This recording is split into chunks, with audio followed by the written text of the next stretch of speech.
こんな本をお出しになられておりこます。れ浮いてるの浮いてるの。ほら。ね。ヨガのそしてまた超能力者でございます。朝原翔子さんを今日お迎えしておりますので、いろんなためになるお話を伺っていきたいと思います。拍手でお迎えくださいませ。どうぞ。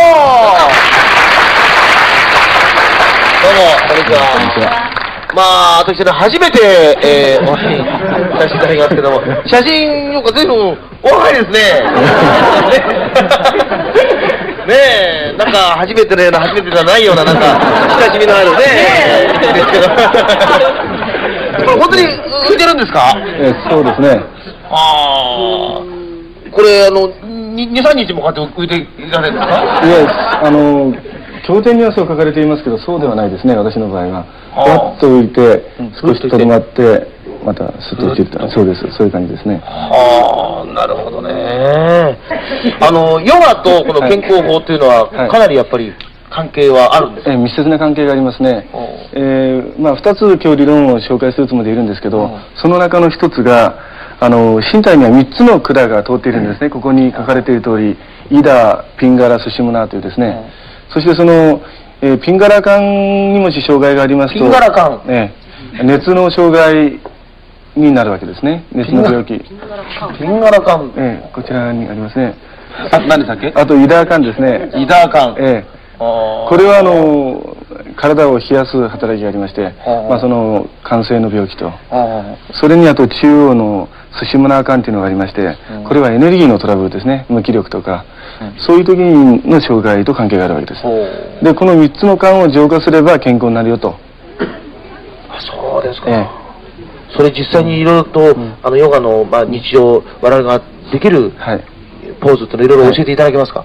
早速、始めたいと思います。早速じゃあ、ストレス解消のポーズ。そうですね。まず、右足の前に両手をつきます。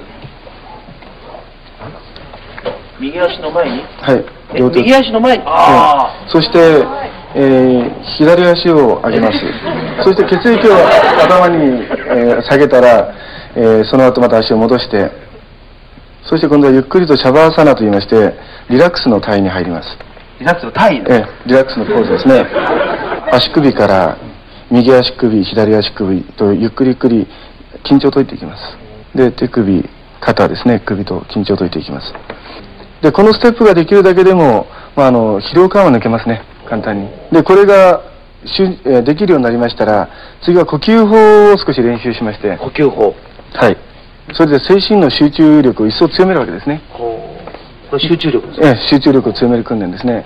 1回の呼吸が30秒ぐらいありましたら、相当に精神集中力がついています。そうなった段階で、身体を動かしているエネルギーがありまして、そのエネルギーに集中すると。そうすると、例えば、不眠症でしたら、まあ、永遠にある気に集中すれば、不眠症が治ると。非常に効果があります。で、先生は超能力があるということなんで、だから超能力を、なんかあれですか、注入することができるんですか？できますね。先ほど3つの管がありましたね。あれを通して、まあ、身体にエネルギーを入れるわけですけども。そうなりますと、彼女にエネルギーを入れると、彼女はどうなるんですか？彼女はもちろん超能力者にもなりますし、それから健康になりますね。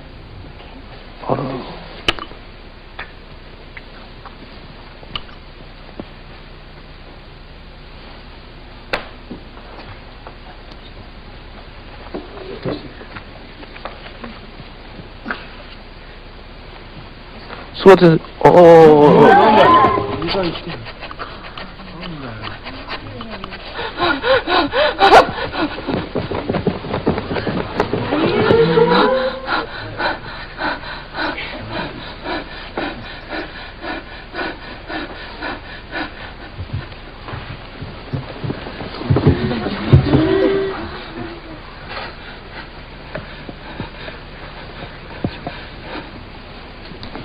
少し待っててやってください。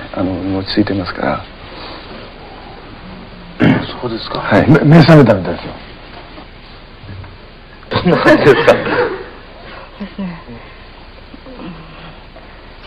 すごい幸せな気持ちで、すごい満足感があって、で、肉体とこう自分の意識とか違うところにあった感じがして。すごいですね。これも大変なエネルギー使いますでしょ、これは。そうですね。ね一人やると右半身が冷たくなりますから。かなりだから先生との信頼関係もないと、すぐにはできないでしょうね。そうですね。信頼関係がまず一番に、エネルギーを入れてくださいという感じがないとですね。はい。今日の、結論は、どういうふうな、超能力はあなたを変えるですね。なるほど。超能力があなたを変えると。こういうわけでございますね。今日はどうも、いろいろお話ありがとうございました。どうも。Kita bahas tentang Soko Asara. Soko Asara namanya Chizuo Matsumoto. Asara lahir pada tanggal 2 Maret 1955 dalam keluarga besar pembuat tatami yang miskin di prefektur Kumamoto, Jepang. Asara sendiri sudah mengalami glaukoma infantil sejak dia lahir. Makanya dia kehilangan penglihatan di mata kirinya dan menjadi buta sebagian di mata kanannya. Karena hal tersebut, makanya dia bersekolah di sekolah khusus untuk orang buta. Di sekolah tersebut, Asara dikenal sebagai pengganggu di sekolah dengan cara mengambil keuntungan dari siswa lain. Asara selain mengambil keuntungan dengan mengambil uang dari siswa lain, dia juga memukuli siswa di sana.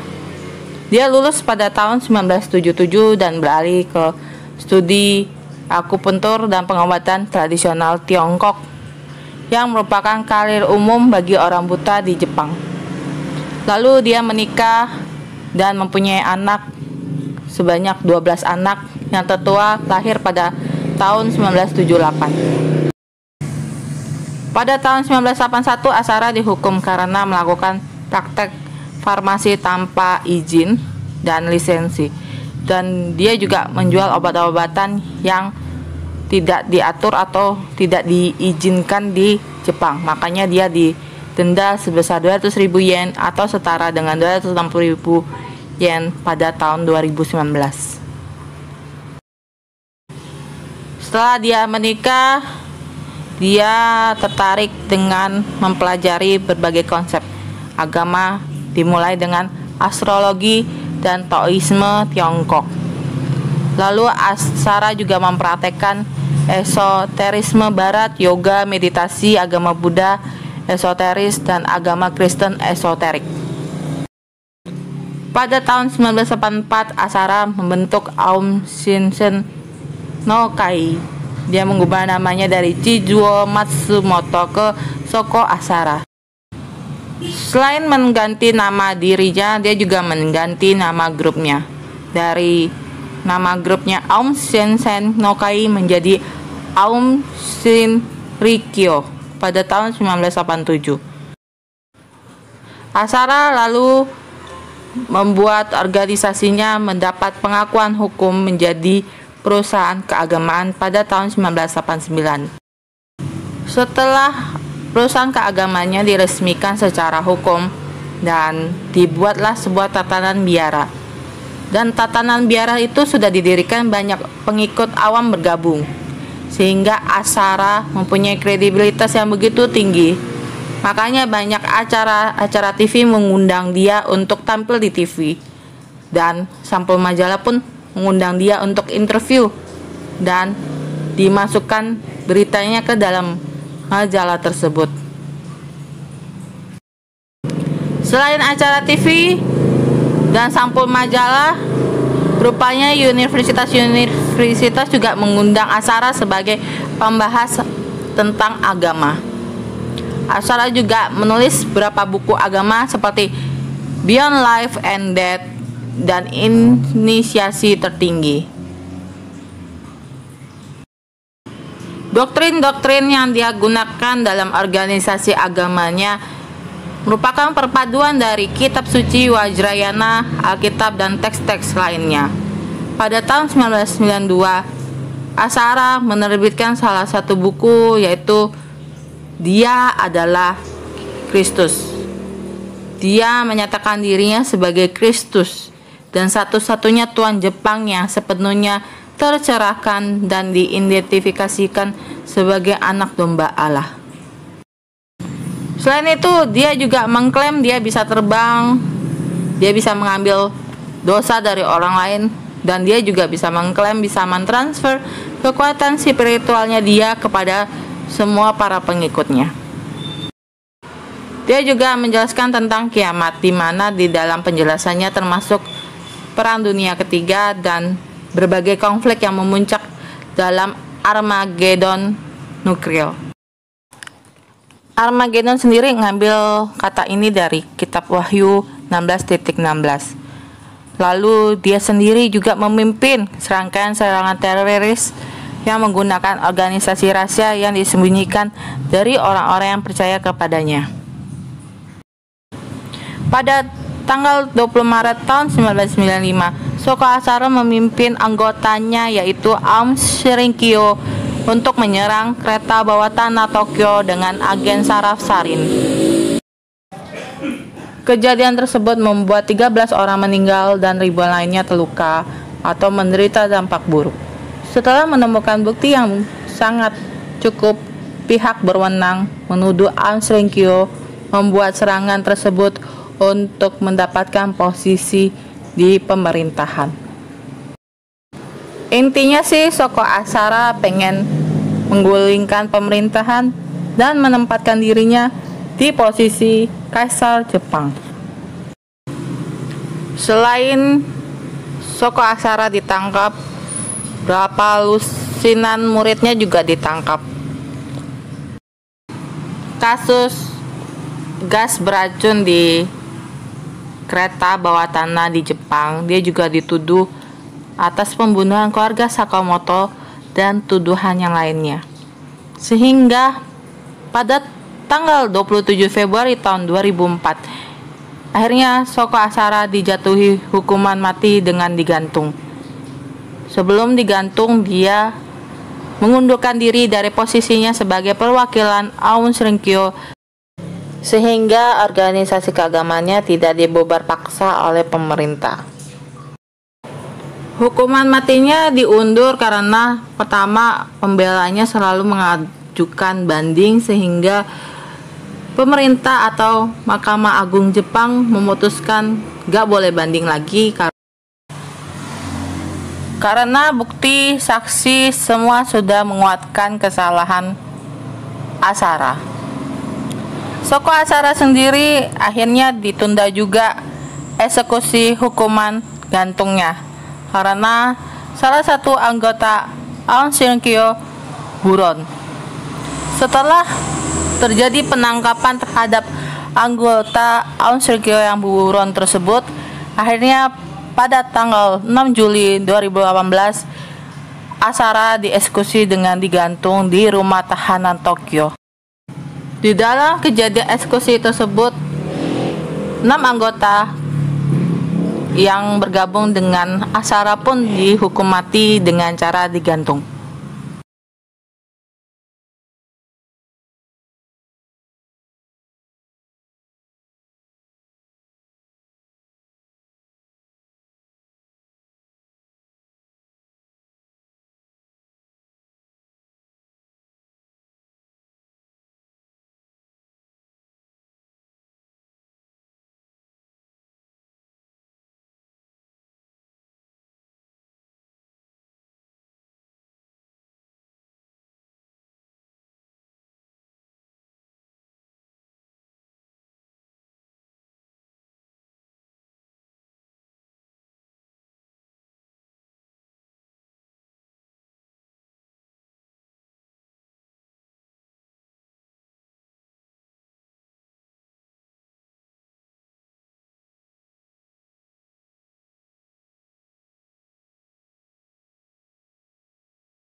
こんなご本をお出しになられておりこます。れ浮いてるの浮いてるの。ほら。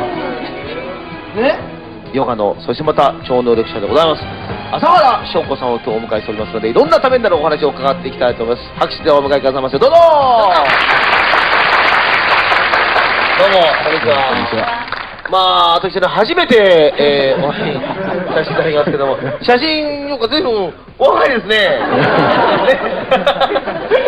ねえ、なんか初めてのような、初めてじゃないような、なんか親しみのあるね、ですけど。これ本当に浮いてるんですか？そうですね。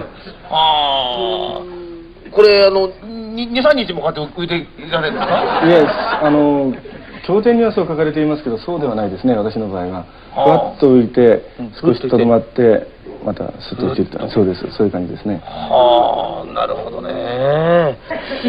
ヨガとこの健康法というのは、かなりやっぱり関係はあるんですか？密接な関係がありますね。まあ、2つ今日理論を紹介するつもりでいるんですけど、その中の1つが、身体には3つの管が通っているんですね。ここに書かれている通り、イダ、ピンガラ、スシムナというですね。そしてその、ピンガラ管にもし障害がありますと、ピンガラ管、熱の障害になるわけですね。熱の病気。ピンガラ管、こちらにありますね。何でしたっけ？あとイダー管ですね。イダー管。これは体を冷やす働きがありまして、まあ、その肝性の病気と、それにあと中央のスシムナー管というのがありまして、これはエネルギーのトラブルですね。無気力とか、そういう時の障害と関係があるわけです。でこの3つの管を浄化すれば健康になるよと。そうですか。それ実際にいろいろと、ヨガの、日常我々ができる、ポーズってのいろいろ教えていただけますか？早速、始めたいと思います。早速じゃあストレス解消のポーズ。そうですね。まず、右足の前に両手をつきます。右足の前に？両手。右足の前に。そして、左足を上げます。そして血液を頭に、下げたら、その後また足を戻して、そして今度はゆっくりとシャバーサナと言いまして、リラックスの体に入ります。リラックスの体？リラックスのポーズですね。足首から右足首、左足首とゆっくりゆっくり緊張を解いていきます。で、手首、肩ですね、首と緊張を解いていきます。で、このステップができるだけでも、疲労感は抜けますね、簡単に。で、これができるようになりましたら、次は呼吸法を少し練習しまして。呼吸法？それで精神の集中力を一層強めるわけですね。これ集中力ですね。集中力を強める訓練ですね。1回の呼吸が30秒ぐらいありましたら相当に精神集中力がついています。そうなった段階で、身体を動かしているエネルギーがありまして、そのエネルギーに集中すると。そうすると例えば、不眠症でしたら、永遠にある気に集中すれば、不眠症が治ると。非常に効果があります。で、先生は超能力があるということなんで、だから超能力を、なんかあれですか、注入することができるんですか？できますね。先ほど3つの管がありましたね。あれを通して、身体にエネルギーを入れるわけですけども。そうなりますと、彼女にエネルギーを入れると、彼女はどうなるんですか？彼女はもちろん超能力者にもなりますし、それから健康になりますね。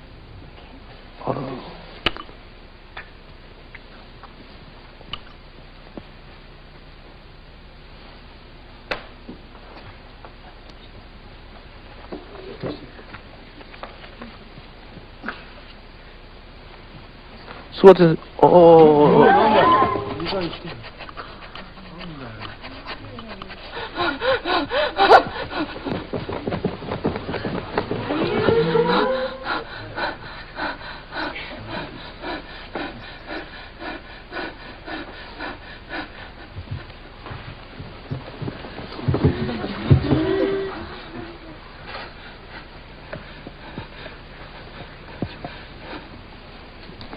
少し待っててやってください。落ち着いてますから。そうですか。目覚めたみたいですよ。どんな感じですか？すごい幸せな気持ちで、すごい満足感があって、で、肉体とこう自分の意識とか違うところにあった感じがして。すごいですね。これはもう大変なエネルギー使いますでしょ、これは。そうですね。ね一人やると右半身が冷たくなりますから。かなりだから先生との信頼関係もないとすぐにはできないでしょうね。そうですね。信頼関係がまず一番にエネルギーを入れてくださいという感じがないとですね。はい。今日の結論はどういうふうな？超能力はあなたを変えるですね。なるほど。超能力があなたを変えると。こういうわけでございますね。今日はどうもいろいろお話ありがとうございました。どうも。